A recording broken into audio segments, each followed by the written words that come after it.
Muy bien, ahora hablaremos acerca de lo que es el siguiente eje temático, el cual hace referencia a todo lo que tiene que ver con la farmacología. Bueno, primero que nada, hay que definir qué es la farmacología, la cual deriva del griego fármacon, lo cual quiere decir fármaco, y de la palabra logos, que hace referencia a la ciencia. En general, es la ciencia que estudia la historia, el origen, las propiedades físicas y químicas, además de la presentación, los efectos bioquímicos, fisiológicos, mecanismos de acción, absorción, distribución, biotransformación y excreción, así como su uso terapéutico basado en la evidencia y análisis dentro de los fármacos. Para poder entender un poco mejor esta ciencia es necesario comprender conceptos básicos, y como primero tenemos lo que es un fármaco. Un fármaco es una sustancia química capaz de interactuar con un organismo vivo y la principal función es utilizarse dentro de tratamientos de curación, de prevención o diagnóstico, además de procesos fisiológicos deseados o no deseados. Tenemos también lo que es la farmacocinética, la cual se encarga de estudiar las acciones del organismo sobre el fármaco. La farmacodinámica es el concepto contrario, pues estudia las acciones del fármaco sobre el organismo, algo así como una respuesta que éste causa en él. También tenemos la toxicología, que por su parte es la encargada de estudiar los efectos nocivos de los fármacos, así como los mecanismos y las circunstancias que favorecen su aparición. También tenemos lo que es la farmacogenómica, y es una parte muy importante dentro de todo esto, pues estudia variables de expresión de los genes que alteran el efecto de los fármacos en el cuerpo, y por ende nos puede ayudar a hacer una suposición o una anticipación de los cambios que podrían venir en un futuro respecto a la acción que causan los fármacos dentro del cuerpo. La tolerancia es la disminución gradual y lenta del efecto de un fármaco. Por otro lado tenemos el concepto del uso óptimo, que se puede definir como la mayor eficacia con la mayor toxicidad y sin el menor coste dentro de este proceso. Finalmente, la taquifilaxia es la disminución rápida del efecto del fármaco dentro del cuerpo. En otros conceptos tenemos lo que es la afinidad, el cual es el grado de la unión de un fármaco a su receptor por las uniones iónicas, fuerzas de Van der Waals, los puentes de hidrógeno, las interacciones hidrofóbicas y los enlaces covalentes. Prácticamente habla de lo que tan compatible puede llegar a ser con el cuerpo. Por su contraparte tenemos lo que es la anafilaxia. Y la anafilaxia es básicamente la reacción alérgica rápida, sistémica, puede ser grave y se da dentro del cuerpo. Por otro lado tenemos lo que es la potencia, lo cual se refiere a la capacidad de un fármaco de hacer algún efecto que se relacione con la magnitud de la dosis y de la respuesta del fármaco. Por otro lado tenemos lo que es la eficacia y la efectividad, lo cual se describe como la capacidad para producir un efecto deseado o de ir bien para determinar o hacer cierta cosa. No hay mucha diferencia entre ambos conceptos, así que básicamente son lo mismo. Finalmente tenemos lo que es la eficiencia y es la capacidad de un fármaco para poder obtener un efecto en condiciones controladas dentro del tratamiento y del cuerpo. Por otra parte, también tenemos lo que es el beneficio, el cual es el efecto benéfico que habla de que puede ser tanto objetivo y subjetivo. También tenemos el concepto de toxicidad, la cual es un efecto negativo y totalmente indeseable que puede ser causado por una mala administración del fármaco, dado por dosis altas o dosis acumulativas. Una reacción adversa es cualquier efecto perjudicial o no deseado, aun así se hayan dado la administración de una forma correcta y con dosis normales. Esto ya dependería del efecto que tiene el fármaco dentro de la persona a la que se le recetó. También tenemos lo que es la relación de la eficacia o relación eficacia, que básicamente es la valoración conjunta de la eficacia de un tratamiento frente a su toxicidad y cuánta eficacia tenemos por cuánta toxicidad. Básicamente es esa relación. Otra relación que tenemos es la relación de beneficio-riesgo, la cual es una relación dada entre los efectos beneficiosos obtenidos frente a los riesgos que se pueden obtener dentro del mismo fármaco o por el efecto del mismo fármaco. Finalmente tenemos la intensidad, la cual es un nivel del efecto del fármaco o en relación a la concentración plasmática. Es una medida de la cantidad de fármaco que llega a la sangre, básicamente. Para que los fármacos lleguen a provocar algunos cambios irreversibles, no hay una relación entre niveles plasmáticos y efectos farmacodinámicos. La biodisponibilidad es un concepto muy importante, Pues habla acerca de la velocidad y de la cantidad del fármaco que llega a la circulación sistémica y que se da en relación a la absorción y eliminación, además de la unión de las proteínas. La concentración mínima eficaz es la concentración del fármaco por la cual hay un efecto terapéutico. Por otra parte, tenemos lo que es la concentración mínima tóxica, y es como un límite, por así decirlo, en el cual arriba de esta dosis hay problemas o efectos tóxicos. El índice terapéutico, por su parte, se puede definir como la relación entre concentración mínima eficaz, el efecto o la reacción paradójica. Es un fenómeno muy curioso, puesto que la reacción contradictoria se puede dar a la acción del fármaco. O sea, básicamente que en lugar de que el fármaco actúe para curar, en realidad actúa para empeorar la situación o simplemente para no hacer ningún efecto a lo que fue recetado. Por otro lado, también tenemos el periodo de latencia, que se refiere a lo que es el tiempo que transcurre después de la administración de un fármaco hasta que hay alguna concentración mínima eficaz. Normalmente esto se mide en semividas o vidas medias. Básicamente es el tiempo que tarda en hacer efecto. La vida media o la semivida, mencionada anteriormente, es el tiempo necesario para eliminar el 50% del fármaco del organismo. La vida media se puede calcular partiendo de ciertas bases, y la base más específica es para un hombre de aproximadamente 30 años de edad, con 70 kilogramos de peso, una salud estable, con un plasma de 3 litros, un líquido extracelular de 12 litros y una agua corporal total o cantidad de agua corporal total de 41 litros. En esta gráfica podemos observar cómo es la reacción de un fármaco, donde el primer punto es la absorción, seguido del tiempo y finalmente la eliminación. El punto de la gráfica se ve en una forma triangular, donde al momento de que nosotros ingerimos el fármaco comienza la gráfica a subir, hasta llegar a un pico del 100% o de una absorción de un 100%, que es cuando el fármaco tiene el mayor efecto. Posterior a ello, empieza la parte de la eliminación, donde el fármaco empezará a perder su efecto o empezará a ser desechado por el cuerpo de una forma gradual, por lo cual la gráfica nos muestra una pendiente de forma lineal con tendencia hacia abajo hasta llegar al punto de cero nuevamente. Al llegar a este punto nos quiere decir que el fármaco ya terminó su estadio dentro del cuerpo, ya ha sido eliminado totalmente, y dependiendo del caso va a ser la opción de que se necesite suministrar una nueva dosis, a excepción de que el tratamiento diga lo contrario, o sea que haya concluido. Por otro lado tenemos los medicamentos. En el mercado se ofrece una amplia gama de medicamentos, dentro de los cuales podemos clasificarlos en medicamentos de patente, genéricos y similares. Esto ha llevado a mucha gente a entrar en una confusión sobre cuál es mejor o si vale la pena gastar tanto dinero en un medicamento de patente a comparación de comprar uno muchísimo más barato que sería un similar. Entre estas dos categorías realmente los rangos de precios son muy notorios, pues están muy distantes. Hay medicamentos que te pueden costar desde 35 o 60 pesos hasta medicamentos que te pueden costar 700 pesos simplemente por el hecho de estar patentados. Entonces la pregunta es, ¿vale la pena? Para poder contestar a esto necesitamos saber y conocer los conceptos de cada medicamento. Primero empezaremos por el medicamento de patente. Es el fármaco que se produce por una empresa específica que desarrolló el medicamento específico. La patente se refiere a la posibilidad legal por parte de los desarrolladores de vender en un tiempo específico este medicamento bajo el nombre que se les dé, algo así como un monopolio. De esta manera se establece el precio y la forma de venta por parte de los desarrolladores. Esta empresa, para poder llevar a cabo un desarrollo de un medicamento de patente, tuvo que haber pasado por la fase preclínica y la fase clínica, la cual consta de diversas fases, de la 1 hasta las 4. Estas fases pueden llegar a costar incluso muchísimo dinero, y en parte este dinero se gasta dentro de la publicidad que se le da al medicamento al salir ya a la venta.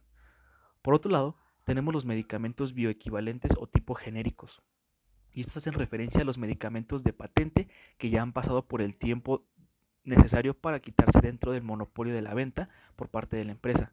Este es equivalente a alrededor de unos 25 años según la ley, y de esta forma legalmente otras empresas pueden empezar a producirlo.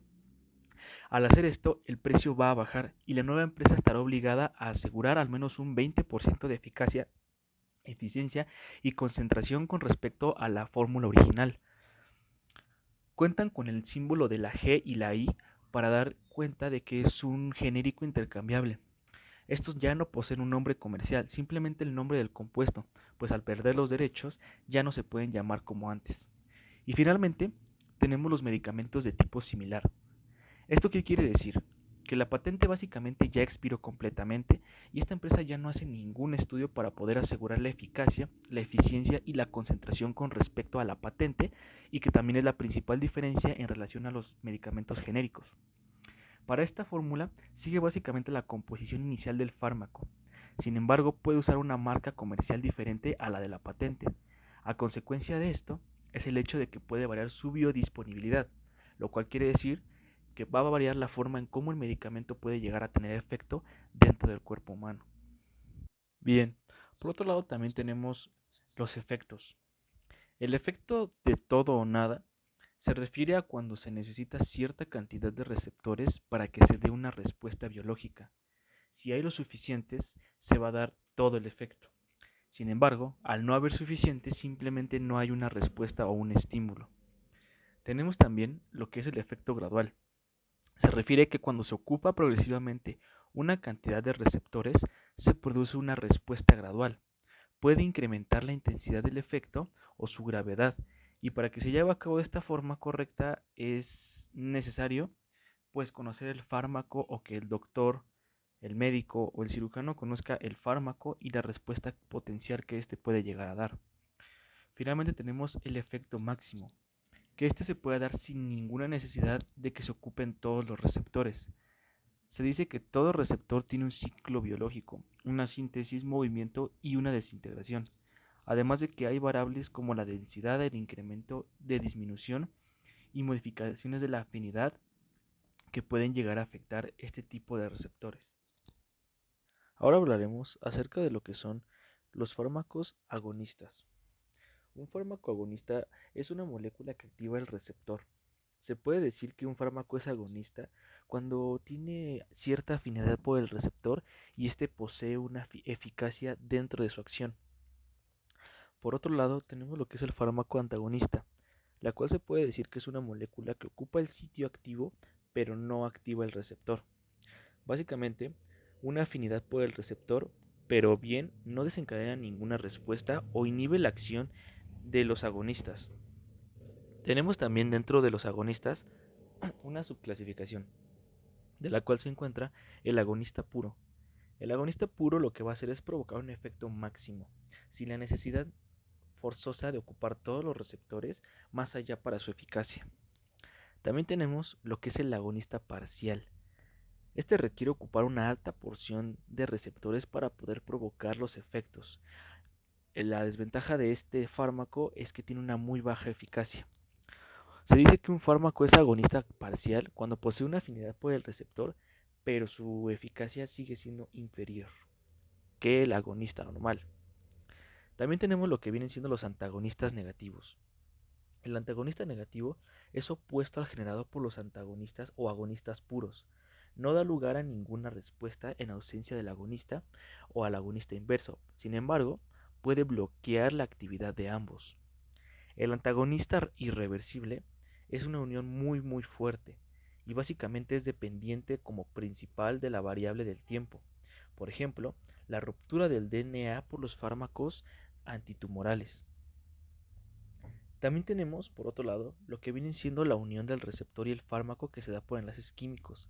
Definen su fuerza y del tipo iónico, como también enlaces de fuerzas de Van der Waals o también los puentes de hidrógeno. Pueden ser hidrofóbicos y también covalentes. También tenemos lo que es la transducción de las señales. La traducción es una transformación de un tipo de señal o energía en otra distinta de su naturaleza. Es un proceso por el que una célula se puede llegar a convertir a una determinada señal con un estímulo exterior de otra señal o una respuesta específica. Hay distintos tipos de señalización o de una comunicación celular. La señalización celular básicamente es un proceso por el cual la célula responde a sustancias del exterior, de la cual mediante las moléculas de la señalización específica que están en superficie de la célula o misma en ella, la mayoría de las moléculas participan en la señalización celular son unas sustancias químicas y se pueden categorizar como lo que son hormonas, neurotransmisores y factores de crecimiento. Dentro de todo esto se dividen en tres: las señales endocrinas, paracrinas y autócrinas. Las señales endocrinas básicamente circulan por el torrente sanguíneo, dan respuesta lenta y de larga duración, y por ende es una comunicación muy larga que se lleva a distancia, tal cual podría ser el ejemplo de las que manda la hipófisis. Aquellas señales paracrinas, por su parte, se dan entre las células, entre células diana o sus dianas en la vecindad de la misma. Básicamente se trata de una comunicación más corta y tienen una comunicación pues básicamente local, al igual que una respuesta local. Finalmente tenemos las señales autócrinas. Estas afectan entre sí mismas, de esta misma clase celular y de la misma célula que las emite. Básicamente, la célula libera sustancias que interactúan con esa misma célula. También tenemos la sinapsis. Sin embargo, ese es un tema o un concepto del que se habló en el video anterior. Estas señalizaciones también tienen unas características. Una caracterización de señal hormonal o de acción hormonal, la cual son cinco: la redundancia, donde varias moléculas tienen la misma función; la amplificación, la integración, la cooperatividad y finalmente la retracción negativa. Casi todos estos procesos o rutas metabólicas son una consecuencia de reacciones donde el activo con la enzima se produce un producto B y así sucesivamente. Algún producto de la cadena puede llegar a servir como algún inhibidor de alguna enzima, lo que regula a la baja producción del producto, algo así como un regulador tal cual la palabra lo dice. También tenemos lo que vienen siendo los mensajeros. Los mensajeros se pueden dividir en lo que son hidrolíticos o hidrofílicos, que son polares. ¿Esto qué quiere decir? Que tienen cierta afinidad a el agua. Estos no pueden atravesar la membrana celular debido a la composición que poseen químicamente y necesitan un receptor específico para poder realizar la transducción a través de la membrana plasmática o la membrana celular. También tenemos lo que son los lipofílicos o hidrofóbicos. Estos de aquí se refieren a las características que son apolares. Ellos pueden atravesar sin ningún problema la membrana celular debido a las características que poseen, y también se pueden llegar a unir con receptores intracelulares o nucleares. También tenemos las de segundo mensajero. El segundo mensajero puede llegar a hacer referencia a todas las moléculas que pueden traducir señales extracelulares y que llegan a tener un peso molecular. Por ejemplo, tenemos las moléculas intermedias, las cuales se dividen en categorías y que pueden llegar a ser de tipo hormonal, como son el primer mensajero, y los principales segundos mensajeros son el calcio, el AMPC y el óxido nítrico o NO o NO. El calcio, por su parte, está 100% relacionado con la contracción muscular. Este tiene la liberación de neurotransmisiones, la biliación y la proliferancia celular. Tiene una carga positiva, además de que se puede llegar a almacenar en un calcio, digamos, intracelular, dentro de lo que es el retículo endoplasmático. Ahora tocaremos un poco acerca de lo que es el efecto placebo y nocebo. Muchas veces la eficiencia del medicamento no solamente depende de la unión o de la caracterización del medicamento que sea, ni de la potencia, tampoco de su química, sino que simplemente se da en gran parte al efecto placebo. Básicamente el efecto placebo es una percepción del paciente en forma de creencia de algún efecto que causa el fármaco en su cuerpo. Sin embargo, no quiere decir que esto sea así. Si el médico, por ejemplo, receta una pastilla que prescribe que es un fármaco bastante eficiente y muy bueno, aunque sea azúcar, por ejemplo, o simplemente una pastilla sin un fármaco tal cual, el paciente podría tener tendencia a mejorar, algo así como una especie de engaño mental. El placebo no solamente cambia la percepción del paciente, sino que también provoca cambios medibles en el cuerpo. Aproximadamente de un 20 a un 50% de la población puede llegar a presentar el efecto placebo. Por ejemplo, la naloxona es un fármaco que inhibe las endorfinas y también inhibe el efecto placebo. Vamos a decir algo así como que existe el optimismo aprendido. Realmente este efecto es bastante común, puesto que puede llegar incluso a estar formando parte de nuestra vida diaria, como una percepción incluso de sabores o incluso de emociones. Tiene también que ver totalmente por parte del cerebro, siendo este bastante poderoso. Por esta misma razón se dice que los peores hechiceros no están en la calle, sino que son nuestras propias emociones, pensamientos y, en pocas palabras, todo lo que causa nuestro cerebro. Esto puede llegar a tener efectos benéficos y también tóxicos. El placebo y nocebo, dentro del grupo placebo, se ha dado en investigaciones como que un punto de medición para poder establecer la eficiencia de ciertos medicamentos. Es tan poderoso que incluso puede hacer sentir al paciente que le hicieron una cirugía y le curaron de un mal cuando realmente únicamente se hizo una incisión. El efecto placebo puede llegar a tener incluso niveles, por tomar unos ejemplos. Por ejemplo, los colores de las pastillas generalmente son los que menos funcionan, pero aún así lo hacen. También los de una cápsula, debido a la porción que tienen y la estructura del fármaco. El de dos cápsulas también. Por ejemplo, las dos cápsulas nosotros lo asociamos que tiene un fármaco en mayor cantidad, por ende será más efectivo, y por ende el efecto placebo que causa esta imaginación puede llegar a ser mejor. También tenemos el ejemplo de la inyección. Siempre tenemos en cuenta que una inyección siempre es más poderosa o más efectiva que un medicamento o un jarabe, cuando realmente no es así. Simplemente la curva de efecto y de tiempo en el que tarda en desecharse la inyección o el fármaco que viene dentro de la misma es diferente en comparación a los demás. Y finalmente tenemos la falsa cirugía, donde los pacientes creen tener malestares internos como en los órganos, a lo cual únicamente creen que la solución para esto es tener una cirugía. Y para ello son operados de una forma falsa, para cual después de eso pueden llegar a sentirse mejor, cosa que simplemente fue un engaño. Ahora hablaremos de lo que es la receta. La receta es el documento legal para poder prescribir la medicación o el tratamiento por parte del médico o del doctor hacia el paciente, para su dispensación por parte del farmacéutico. Consta de tres partes: la inscripción, la suscripción y la instrucción. Por parte de la inscripción, tenemos donde se anotan el nombre de las sustancias medicamentosas o del tratamiento. Por parte de la suscripción, tenemos el modo de preparar dicha sustancia. Y finalmente la instrucción es la forma de administración del fármaco o del tratamiento. Pues bien, los datos que debe de llevar la receta es la identificación correcta y completa del paciente y o del tratante, la firma del tratante y su permiso de ejercicio de la medicina, la fecha y el lugar de inscripción, la identidad del fármaco si es genérico o de patente, la cantidad y la forma de administración. Entre opciones también tenemos la aproximación del diagnóstico de sintomatología. Tenemos una mayor eficacia, una mayor seguridad y un menor costo. Por otro lado tenemos la descripción off-label. Los medicamentos off-label son aquellos prescritos con condiciones distintas de las autorizadas. Esto quiere decir que son utilizados para un uso no reflejado en su ficha técnica de la receta ordinaria. Básicamente, se pueden poner varios medicamentos juntos y otros separados por su parte en una receta especial. Los psicotrópicos del código SSA tienen que tener dos copias y la original.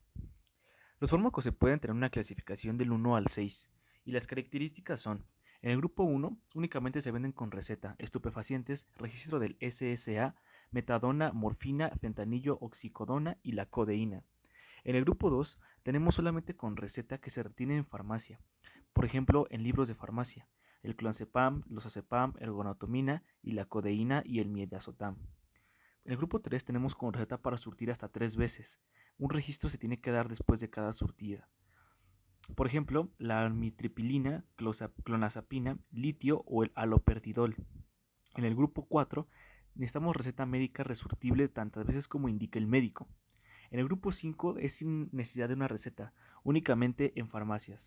Y finalmente en el grupo 6 también es sin receta, pero necesita de otros establecimientos que no sean farmacias. Por otro lado, se propone también clasificar a la Fórmula 1 o la F1 mediante el modelo de 6-5, donde la evidencia es organizada en una pirámide de una forma jerárquica. Bien, primero tenemos el sistema o system, en el cual se encuentra hasta la punta de la pirámide. Después, los compendios o sumarios en inglés. Luego, la sinopsis de síntesis. Luego, la síntesis, seguido de la síntesis de estudios y finalmente los estudios, llegando así al último nivel. Ahora tenemos componentes muy importantes como por ejemplo lo que son las clases de categoría de la evidencia de la información, la cual se divide del punto A al D. El punto A es la evidencia que se basa en datos derivados del metaanálisis. El punto B es la evidencia basada en datos derivados de un metaanálisis pero con conclusiones. El punto C es la evidencia que se basa en datos derivados de la opinión de expertos o un consenso. Y finalmente la opción D, que es sin evidencias. También se pueden dividir en tres clases, o clase 1, clase 2A, 2B y la final clase 3. Es básicamente la clase de recomendación de la información. La 1 es recomendado, que se ha demostrado que la prueba del tratamiento es útil y debe de realizarse o administrarse.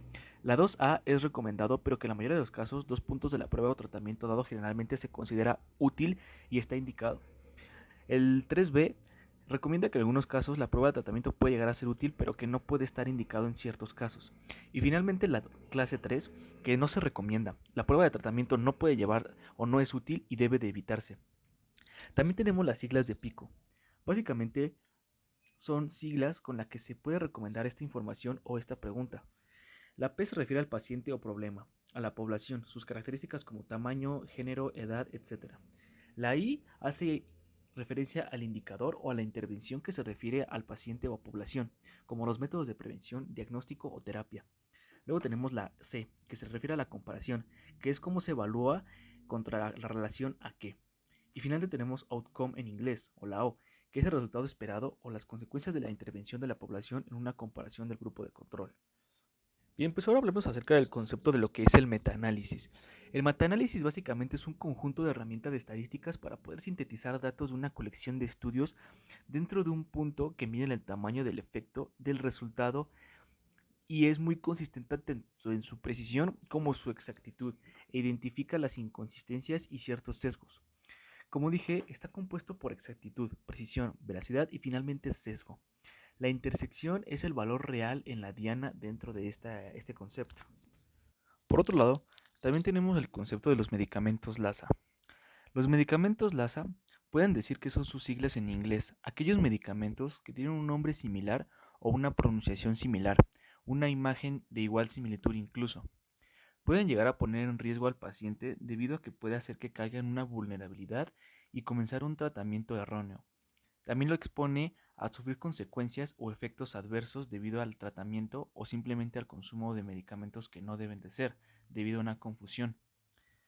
Los principales factores que proporcionan estos errores son las distracciones visuales tanto del paciente como del doctor, auditivas, una escritura abreviada, nombres incompletos o la semejanza física entre las dosis y desde luego entre el fármaco que se recomienda. Para evitar esto, es necesario escribir recetas claras, con concentración y una clara vía de administración. No abreviar, tampoco usar un cero después del punto decimal y usar cero antes del punto decimal. Es por eso que la forma en que también se deben de almacenar los medicamentos de tipo LASA debe ser aislada entre ellos mismos. También tenemos un porcentaje en el cual los medicamentos LASA se dan por cierta especialidad, o sea, en un rango de incidencia.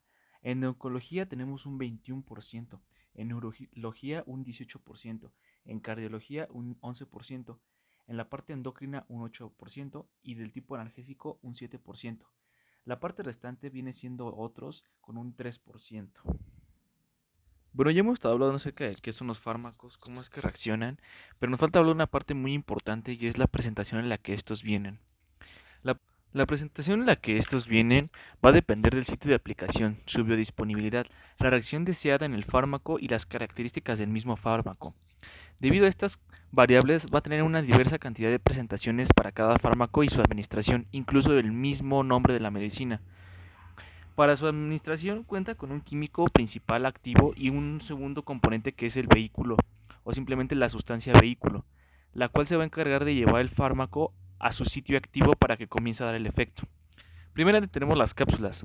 Las cápsulas básicamente es un medicamento obtenido en un sistema de gelatina con dos valvas. La más larga contiene el medicamento y la otra contiene polvos no comprimidos. Esto hace que se disuelva más rápido que los comprimidos. Entonces, la cápsula es de mayor absorción o de menor tiempo de absorción que un comprimido. Luego tenemos los comprimidos tal cual. Es la forma básica farmacéutica, es de tipo sólido y se forma con la aplicación de la presión en un molde donde se coloca la sustancia en un polvo para poderse fraccionar. Después tenemos las cremas. La crema básicamente es una presentación ya sea en un tubo de forma semisólida para un tratamiento tópico o a base aguda. Tenemos también sus primos, los ungüentos o pomadas, que igual son una especie de fármaco en presentación semisólida para un tratamiento tópico igualmente. A la diferencia de la crema, esta puede llegar a contener vaselina, parafina o alguna otra cera que permita su distribución. También tenemos las pastillas. Las pastillas únicamente son comprimidos de forma plana circular. Estos no se pueden fragmentar a diferencia de los comprimidos. También tenemos por su parte los supositorios. Estos de aquí son simplemente pequeños cilindros o pequeñas formitas recubiertas de una especie de cera que se puede ablandar a los 37 grados centígrados, y esta tiene su administración de vía anal. Los óvulos tienen una consistencia sólida, semisólida, y es una vía local. Con mayor intención tenemos las inyecciones. Las inyecciones pueden ser o son transportadas dentro de una ampolleta de cristal o de plástico, misma que dentro viene el líquido. Como dije, es un fármaco que viene en una presentación líquida. Una vez retirado con una jeringa, se va a proceder a inyectar dentro del paciente. La diferencia es que también, dependiendo de la inclinación de la inyección, será el tipo de efecto o tardará en hacer efecto de una forma diferente, puesto que podrá ser de manera intramuscular, intravenosa o simplemente cutánea o subcutánea. También tenemos lo que son los jarabes. Ellos son emulsiones o pequeñas bases líquidas que tienen azúcar. Son solubles en agua y deben de conservarse en un frigorífico para que no pierdan su efecto. También tenemos las emulsiones por su parte, que básicamente es la unión de varios vidrios solubles e hidrofóbicos. Es el vehículo, son espesos y son ocasiones deben prepararse en el momento de su utilización disolviendo un poro para una determinada cantidad de agua. Una vez preparados, pueden llegar a perder su función en poco tiempo si no son administrados. También tenemos las gotas. Las gotas pueden ser administradas de vía oral, de vía ocular o de vía ótica. Pueden estar compuestas también con cierta vaselina o ciertos compuestos grasosos, por así decirlo, para una mayor em, eficacia al momento de aplicar el fármaco. Y finalmente tenemos los gragens o gragens. Son básicamente tabletas recubiertas con una especie de sitio activo con la finalidad de proteger el activo tal cual que viene adentro del medio ambiente, para enmascarar los olores y sabores y además de protegerlos de la luz. Estas cubiertas se pueden degradar dentro del estómago.